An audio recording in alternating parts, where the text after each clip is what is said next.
Hop on the grind. It's a hip hop on the grind. It's your old pal PHFAT. Thank you for having me.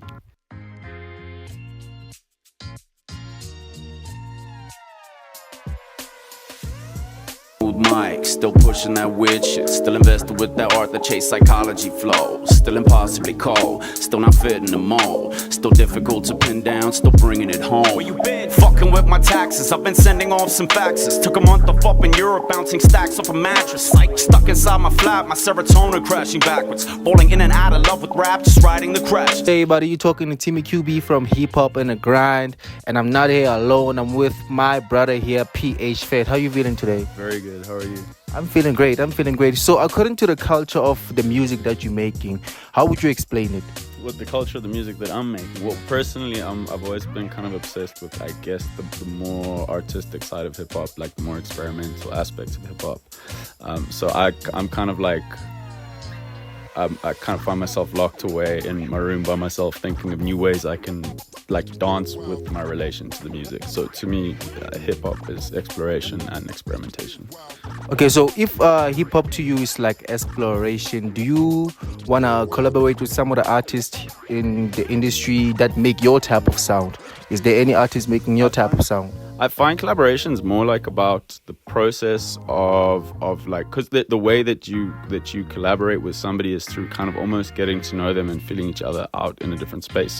So it's never like collaboration to me is never about like a plan that you make. It's about a series of human connections, and if you connect with somebody on the right level, you can make music. And even if there's tension and stuff, you can make a different type of music. But if you can negotiate that tension, you can make a music. So I don't really think about who I can collaborate with in terms of what they sound like now, because I know once you're in a room together, that's going to be different. So can you see like where hip hop is like drifting right now? Where is it going? The sound. Do you feel like you want to fit in, or you feel like you're in your own lane? And can it make you more like royalties or money? I think like for me, my pursuit in hip hop is less about predicting where it's going to go and trying to construct my own version of where I want to go, because I don't know, there's like aspects of making music that's like trying to figure yourself out. So I guess it's like my own way of self-exploration, really.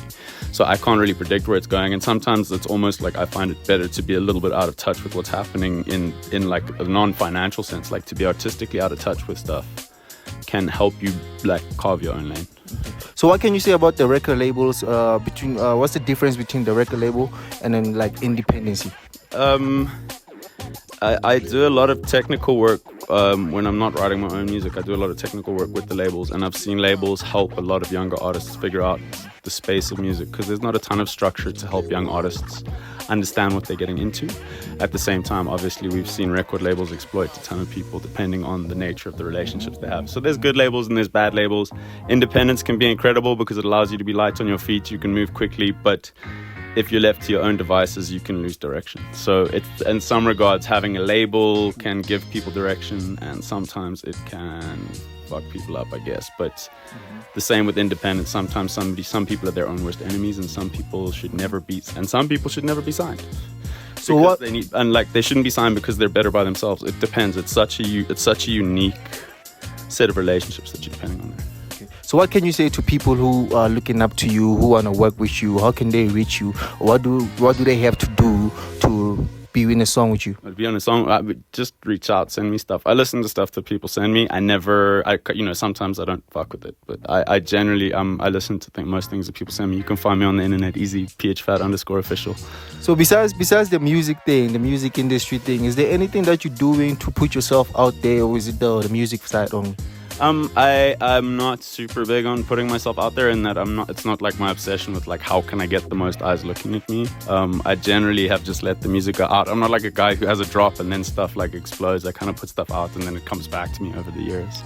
So what can you expect from PHFAT in the next upcoming years? I guess we got goals as people, right? Yeah. So I've been working on, I'm doing like, everybody's into like short form content right now. At the moment I'm working obviously on a short form, which makes no sense. I've got like a 10-minute music video coming out in the next month or two, I guess. That one I'm super excited about. I'm kind of excited to do something a little bit different to what's going on at the moment. And then I've got a bunch of music that I've been sitting on for a couple of years now, so I'm hyped. Okay, so I should have asked this question before. So who is like PHFAT? What does he do? Where is he from? Interest, weaknesses, whatever. Who's PHFAT?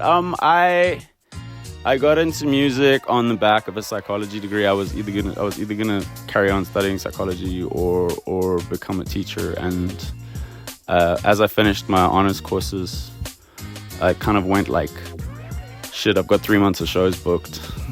Let me get to the end of my 3 months of shows, and then I'll like finish studying, or I'll choose a job or whatever. And then by the time I got to the end of my 3 months of shows, I had 6 months of shows booked, and I've been doing that for like 10, 12 years now. I've been a full-time musician. The nature of how I work and the music that I make, I'm obsessed with, like, again, experimentation, exploration. So if you can, I guess, I don't have like too many defining factors to my sound apart from my voice, which obviously ties everything together because it's stuck in my body. So who was the inspiration to your music, and would you like to work with him or her according to the music that you're making? I don't think that anybody really has like one individual inspiration. I've also found like meeting your heroes can often be quite disappointing. It's almost like to leave your heroes as heroes is kind of my thing. But then, you know, like the biggest influence has largely been the music coming from South Africa always. Even if it's influenced me in a strange direction. But yeah, it's nice to see, like, you know, it's easier to identify with South African music. Okay, shout out to PHFAT, man. We out here, Redbull 64 bars. We're about to see him perform live. We out here. Shout out to Hip Hop and the Grind.